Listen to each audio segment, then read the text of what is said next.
Graça e paz, amados, tudo bem com vocês? Eu gostaria aqui de dar continuidade ao meu primeiro vídeo onde eu falei sobre segundo casamento, e se eu não me engano o tema é segundo casamento é adultério?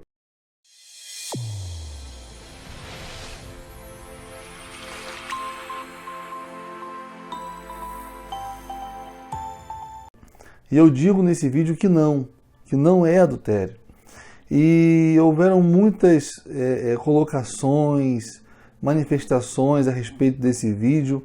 Muitas pessoas foram abençoadas, entenderam o que eu quis dizer, mas grande parte das pessoas não entenderam o que eu quis dizer e acreditaram que eu estava, na verdade, incentivando o segundo casamento ou até mesmo concordando com o divórcio, né? E não foi isso que aconteceu.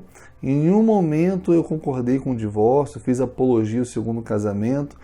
Eu apenas tratei da tradução e interpretação das Escrituras Sagradas, deixando bem claro que algumas traduções, elas trocam algumas palavras. Por exemplo, trocam a palavra porneia, que é fornicação, por mocheia, que é adultério, e são coisas diferentes e que mudam todo o contexto do texto.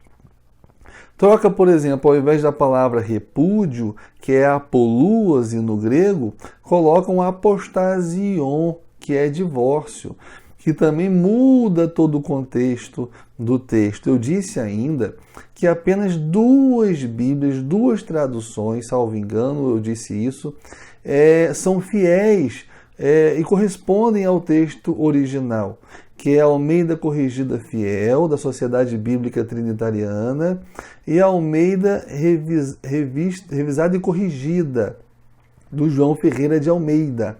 São as únicas duas Bíblias com a tradução mais fiel, mais próxima do original, porque foi traduzida em cima de textos majoritários e traduzidas por equivalência formal, né? As únicas. As outras não têm tanta credibilidade. Isso não sou eu que estou inventando, gente. Isso aí todos que fizeram seminário aprenderam isso no seminário. Eu não estou falando nada novo, né? A maioria das Bíblias hoje, porque elas são mais comerciáveis, vamos dizer assim, elas são traduzidas a partir de textos críticos que possuem muitas variações e contradições, né? E foram traduzidas por equivalência dinâmica, ou seja, não chega nem a ser uma tradução, é uma paráfrase, né? O tradutor ele entendeu o texto e colocou com suas próprias palavras, sem se preocupar a pegar a palavra do grego e respeitar a palavra correspondente no português. Então isso gera muitos erros. Eu, inclusive, preguei há pouco tempo lá na minha igreja sobre isso. Eu peguei um irmão que estava com uma NVI, por exemplo, e peguei a minha, né, que era da ACF, e falei assim, abra no versículo tal. E ele abria, eu lia um versículo, ele lia o dele. E a igreja ficou horrorizada com a quantidade de erros. São muitos erros mesmo, né? E eu não estou aqui fazendo nenhuma heresia, nada. Eu estou falando coisas que na igreja você não vai ouvir. Com certeza na igreja seu pastor não vai ouvir, talvez nem saiba disso, porque a maioria dos pastores nem teologia tem. Essa é a verdade, é a crise que nós estamos vivendo. Mas no seminário, se o seu seminário é um seminário sério, você estudou sobre isso. É uma coisa normal, que todos nós sabemos. Eu não inventei isso, eu aprendi no seminário e os livros trazem isso sem nenhuma contradição, sem nenhuma polêmica. É uma coisa muito simples, né? Então você pegando a Bíblia que corresponde ao texto original e lendo, você vai ter uma interpretação diferente daquela que a tradição da igreja vem trazendo ao longo dos anos, dos séculos. E que a igreja vem entendendo? Ele vem entendendo a partir de uma tradução equivocada. Eu vou ler para vocês, versículo por versículo, para vocês entenderem. Vem entendendo que você não pode divorciar. Amém, eu também concordo com isso, amados. Eu vou mostrar para vocês que eu também concordo com isso. Tá? Mas uma vez ocorrendo o divórcio, às vezes é inevitável, ok? Sua mulher ou seu marido saiu de casa e entrou com uma ação, pediu o divórcio. Você não queria, mas aconteceu. E aí, vai fazer o quê? Você não pode casar nunca mais? a corrente tradicional vai entender o seguinte, que não pode casar nunca mais. É isso que o texto está dizendo. Não é isso que o texto está dizendo. Então, o meu primeiro vídeo se limitou a falar isso, a falar que o texto não está dizendo isso. Que se ocorrer um divórcio, você pode sim ter um segundo casamento e isso não é adultério. É só isso, o texto é só isso. Não estou dizendo que eu concordo com o divórcio, muito pelo contrário, ok? Não estou dizendo que você deve sim procurar um segundo casamento se você não estiver feliz no primeiro, muito pelo contrário, não é isso. Eu estou dizendo que uma vez acontecendo o divórcio, você pode sim ter um segundo casamento. A Bíblia não proíbe, não existe base bíblica para proibição. E fiz esse vídeo pensando naquelas pessoas que estão sofrendo, que estão levando uma culpa porque os pastores não permitem que as pessoas que são casadas pela segunda vez, ainda que tenham se convertido depois, que elas tomem a ceia do Senhor, que elas se batizem, vem colocando sobre elas um jugo, ao ponto de que uma pessoa chegou para mim e falou assim, olha, se Jesus voltar hoje eu vou para o inferno. Por quê? Porque eu estou no meu segundo casamento, eu me converti há pouco tempo, eu tenho uma filha de 14 anos já com esse novo marido, né? Mas é o segundo casamento, então eu vou para o inferno, porque eu estou em adultério, meu adultério é eterno. Eu falei, minha filha, você nem sabia disso, você se converteu, quando você se converteu, tudo se fez novo, seus pecados foram lançados no mar do esquecimento. Ok? E não é a Bíblia, não é isso que a Bíblia está dizendo, que você não pode ter um segundo casamento se você divorciar. Não é isso. Eu vou provar isso aqui para vocês, e vou provar de uma forma muito didática e simples, que não tem como você me questionar. Se você ainda, depois dessa explicação, continuar aí, como alguns fizeram, me chamando de herege, de agente de Satanás, de falso profeta, de demônio, me chamaram de tudo, gente, né? E com certeza essas pessoas que fizeram isso não são cristãs, né?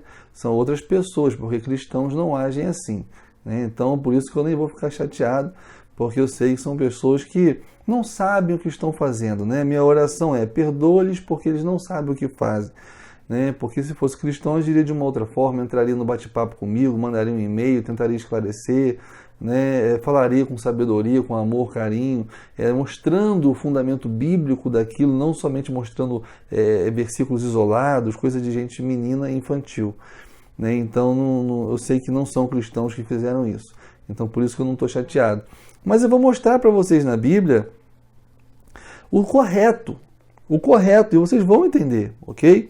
Então, se você olhar aqui em Mateus, no capítulo 19, a partir do versículo 3, diz assim, então chegaram a ele os fariseus, tentando-o e dizendo-lhe, é lícito ao homem repudiar sua mulher por qualquer motivo? Vamos parar por aí. Então os fariseus chegaram diante de Jesus e tentando, ou seja, fizeram uma pergunta capciosa. E quando você faz uma pergunta capciosa, você faz para induzir a pessoa em erro, para fazer uma pegadinha com a pessoa. Então ele vai e faz uma pergunta. Vamos entender por que essa pergunta é uma pegadinha? Ora, está falando aqui que repudiar. Repudiar é a mesma coisa que divorciar? Não, nunca foi. Não é no sentido etimológico e nem no semântico, ok? Repudiar aqui, representada pela palavra grega, apoluose. E aqui está certo, mas se você abrir na NVI, por exemplo, vai estar aparecendo divórcio. Olha o problema aí, tá vendo? Mas aqui está certo, é repúdio. Então, repudiar é apoluose, enquanto divórcio é apostasion. São coisas diferentes. Aqui, se fosse divórcio, não seria uma pegadinha. Por quê? Olha a pergunta se você botar o divórcio, olha só. Tentando e dizendo-lhe, é lícito ao homem divorciar sua mulher por qualquer motivo? Era lícito. A lei de Moisés permitia. Então eles estariam fazendo uma pergunta que era óbvia, que não existia dúvida. Não existia nenhum problema porque a própria lei de Moisés dizia que por qualquer motivo você podia dar carta de divórcio. Se fosse divórcio, não teria nenhuma pegadinha, eles não estariam fazendo nenhuma pergunta capciosa para Jesus. É capciosa porque eles estão usando o repúdio. O que é o repúdio aqui? É isso que eu quero que vocês entendam. Naquela época, amados, o que eles faziam? Ao invés de dar a carta de divórcio, que era permitido pela lei de Moisés, e uma vez dando a carta de divórcio, a mulher podia casar. Você sabia disso? Você sabia que ela podia ter um segundo casamento? É só olhar lá em Deuteronômio 24. Ela podia casar de novo, ok? Então, eles podiam muito bem dar a carta de divórcio. Mas eles não faziam isso, eles não davam carta de divórcio, eles repudiavam, ou seja, eles largavam a mulher para lá sem dar carta de divórcio, ou seja, ela permanecia ligada ao marido pela lei. Mas ele não queria saber mais dela, ok? E por que eles faziam isso? Porque a carta de divórcio tinha um custo. Na hora do casamento, ele recebia do pai da noiva um bom dinheiro, um dote com valor considerável, né? E quando ele entrava com a carta de divórcio, ele tinha que indenizar a noiva e a família da noiva, inclusive com parte da sua herança, ok? Então é um custo alto você divorciar naquela época. Então, eles não queriam fazer isso, eles simplesmente, para não gastar dinheiro, agiam contra a lei. Eles repudiavam, deixavam para lá e não davam carta de divórcio. Ah, agora eu entendi qual é a pegadinha deles, agora eu entendi o que eles queriam fazer. Eles queriam saber se Jesus ia contra aquela prática ali, que é uma prática aceita por todos, embora ilegal, ou se ele seria a favor. De um lado ou de outro, eles iam pegar Jesus. Entendeu? Ou pela lei ou pelo costume da época. Por isso que era capcioso. Você tem que entender o contexto, você tem que entender o contexto histórico. Se você não entender como naquela época se dava o repúdio, o divórcio, você não consegue nem interpretar o texto. E aí você faz uma interpretação menina, infantil, e não consegue chegar a uma conclusão racional. Você simplesmente aceita o que a tradição vem impondo sobre você. Não deve ser feito assim, você deve entender o que está sendo lido. Então, vamos continuar. Ele, porém, Jesus, respondendo, disse-lhes: não tendes lido que aquele que os fez, no princípio, macho e fêmea, os fez? Ou seja, eles estão perguntando do repúdio. E aí Jesus vem dizendo que Jesus fez o homem macho e fêmea, e disse: portanto, deixará o homem pai e mãe, e se unirá à sua mulher, e serão os dois em uma carne. Assim não são mais dois, mas uma só carne. Portanto, o que Deus ajuntou, não separe o homem. Ou seja, Jesus está dizendo que ele é contra o homem repudiar a mulher. Até agora aqui não se falou em divórcio, ok? Está falando de repúdio. E aí não conseguiram pegar Jesus, porque ele queria uma resposta sim ou não, e Jesus já foi além, já foi falando que não é para repudiar, que não é para deixar a mulher de jeito nenhum. Porque é uma só carne, Deus fez o homem para ter uma aliança indissolúvel. Eu fiz aí um vídeo, se eu não me engano está no YouTube ou no Facebook, onde eu falo sobre isso, eu falo contra o divórcio, né? Que Jesus fez um casamento para ser eterno. Ainda digo no vídeo que eu fiz que eu não espero que um cristão verdadeiro tenha essa iniciativa de querer divorciar da sua mulher. A gente até aceita, conforme lá está em 1 Coríntios capítulo 7, que o descrente, ele se aparte, ele vai embora e deixe. É uma deserção obstinada o nome disso. Ele vai e deixa o marido crente, e aí não tem jeito, ele deixou, foi embora, não tem jeito. Agora, o crente ter essa iniciativa de divorciar, não, geralmente não. Por quê? Porque ele tem um temor a Deus, ele não está fazendo por causa dele. Ele mantém o casamento, luta pelo casamento porque Deus assim quer e porque ele crê que Deus é poderoso para poder restaurar e transformar o casamento dele. É isso que eu defendo, irmãos. Eu tenho uma amiga que até o pastor dela, os parentes todos diziam para ela separar do marido porque o marido traía ela constantemente e levava inclusive às vezes a amante para dentro da casa dela. Uma afronta, inclusive já agrediu ela. E todo mundo falava: larga esse cara não presta. E ela ia para o monte todo dia, 7 horas da manhã, para orar pelo marido e falava para mim: não, eu creio no poder de Deus, eu creio que vai transformar o meu marido. Ninguém cria, nem o pastor dela. O pastor dela falou: larga esse cara, pá. E ela creu. Levou 6 meses, irmãos, orando todos os dias no monte. Mas ele transformou o marido dela. Isso já fazem mais de 10 anos e eles estão super felizes juntos. Tá? Então eu creio no poder de Deus. Eu sou contra assim o divórcio. mas eu sou contra também aquele que é divorciado, você falar que tem base bíblica para ele não poder casar nunca mais e ficar solteiro a vida toda, porque não é isso que a Bíblia está dizendo, não. Vamos ver? Então vamos lá. Disse-lhe eles, versículo 7, então, por que mandou Moisés, os fariseus disseram, né? Então, por que mandou Moisés dar-lhe carta de divórcio e repudiá-la? Agora os fariseus começaram a falar de divórcio, não estavam falando, estavam falando de repúdio. Aí agora eles viram que não deram certo e falaram assim, ué, então por que Moisés mandou dar carta de divórcio e depois repudiar? Porque o repúdio, pela lei, era só depois da carta de divórcio, mas não era essa a prática deles, não. Eles divorciavam sem dar carta de divórcio. E aí, Jesus disse, Moisés, por causa da dureza do vosso coração, vos permitiu repudiar vossas mulheres, mas ao princípio não foi assim. Eu vos digo, porém, que qualquer que repudiar sua mulher, não sendo por causa de fornicação, presta atenção, algumas traduções estão trazendo adultério. Adultério é mocheia, fornicação é porneia, então adultério está errado. Preste atenção nessa palavra porque é uma palavra-chave para entender esse versículo. Então, digo, porém, que qualquer que repudiar, não divorciar, a sua mulher, não sendo por causa de fornicação, e casar com outra, comete adultério. É óbvio? É óbvio. Por quê? Porque se você repudia sua mulher e não lhe dá carta de divórcio, ela continua ligada pela lei ao marido. Então, se essa pessoa contrair um outro relacionamento, ela está cometendo adultério, porque está ligada pela lei ainda, tá? Agora, por que a palavra aqui fornicação?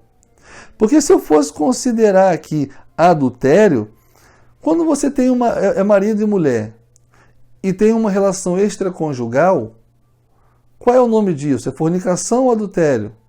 É adultério. Ora, mas aqui ele não está falando de uma relação extraconjugal, porque está falando em fornicação. E aqui é casamento. E fornicação é fora do casamento. Então a fornicação aqui está parecendo estranho, não está? Mas não está estranho, não. É porque o que acontecia? Tem que ir na história, tem que entender como acontecia. Quando você casava, você ia para uma tenda, os convidados ficavam lá de fora. A mulher tinha que sair com um lencinho lá, sujo de sangue, mostrando que era virgem. Por quê? O casamento só era válido, só era consumado se ela perdesse a virgindade. Era consumado no momento da relação sexual. Ali era consumado o casamento. Se porventura o noivo percebesse que ela já não era virgem, ou seja, que ela havia praticado porneia, né? E não moché, porque ela não era casada ainda, porneia, aí sim, agora você entendeu, né?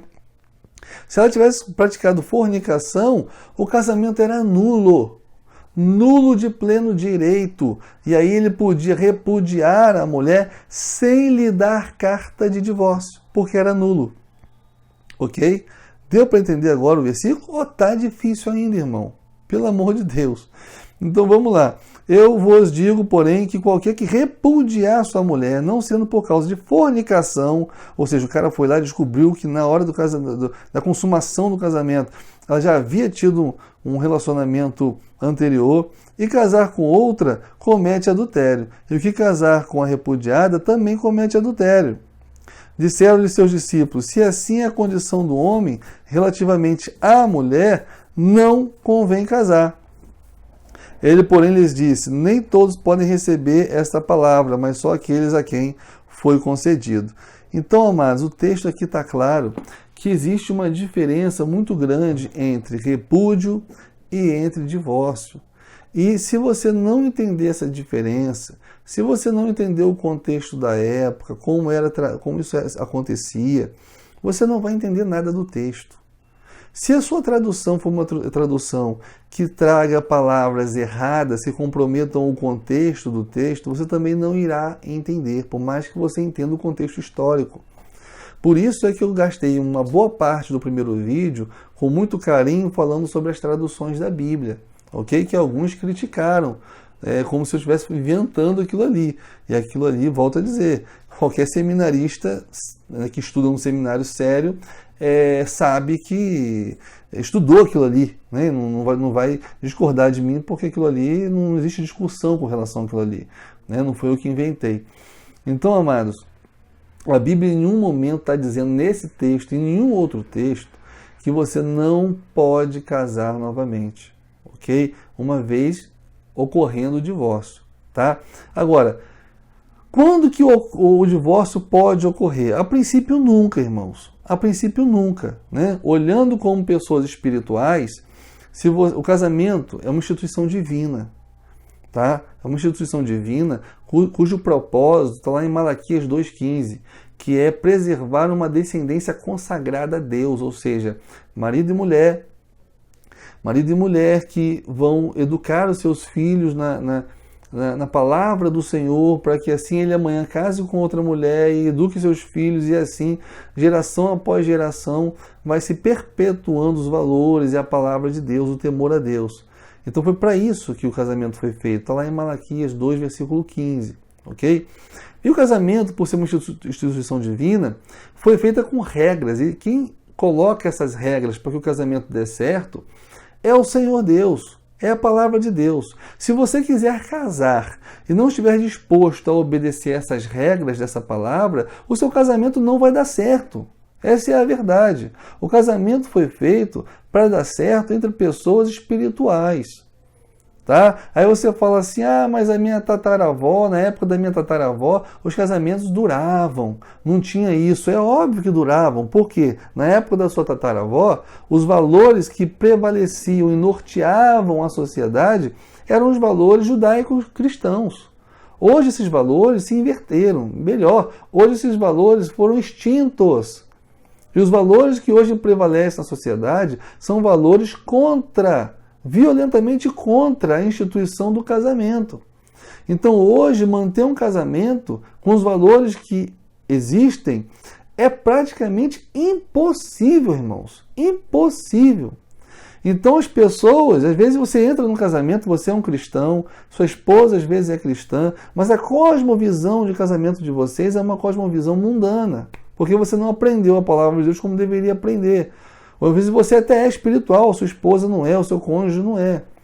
E aí uma das partes decide, por causa das brigas, por causa dos problemas, conflito de papéis e tudo mais, uma das partes decide ir embora. Decide ir embora, que é o que acontece a maioria das vezes. Né? Vai embora, o nome disso é deserção obstinada. Né? Ela vai embora. E aí vai embora, vai na justiça, pede o divórcio. E você vai e se divorcia, você não quis se divorciar. Mas você teve que se divorciar até por decisão judicial. E aí agora, porque a sua mulher, o seu marido pediu o divórcio, você não pode mais casar nunca. Amados, não tem base bíblica para isso. Ok? Então quero só deixar claro para vocês que eu não sou a favor do divórcio. No vídeo que eu fiz, eu não faço apologia ao segundo casamento, muito pelo contrário. Em todos os aconselhamentos que eu recebo, eu sempre tento a reconciliação. Por mais atroz que tenha sido a atitude do cônjuge que cometeu a falta e que causou a vontade de se divorciar, eu sempre luto pelo perdão, pela reconciliação, ok? Agora, se for impossível isso acontecer, se de fato o divórcio for inevitável, porque em alguns casos é mesmo, não tem jeito, né? A Bíblia diz que ninguém é obrigado a viver debaixo de servidão. Então o marido que bate na mulher, se essa mulher se divorciar, tá errada? Não, ela vai morrer, gente. Ela tem mais que se divorciar mesmo. Porque ela não tá apanhando do marido. Ou você acha que não, que ela tem que ficar apanhando do marido a vida inteira. E a Bíblia diz que é isso que ela tem que fazer. É óbvio que não é isso.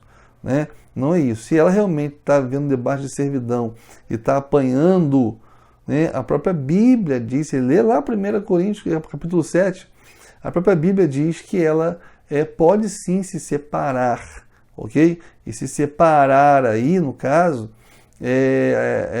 divorciar mesmo, pedir o divórcio, ok? Então, amados, entendam, qualquer dúvida, ao invés de me criticarem, de falarem um monte de coisa, manda um e-mail, manda um recado para mim, entendeu? Vamos trocar uma ideia e vamos amadurecer. Estou disposto aqui a tirar suas dúvidas. Se ficou alguma dúvida, você pode tirar sua dúvida comigo, tá bom? Deus abençoe você e fique na paz. Tchau, tchau.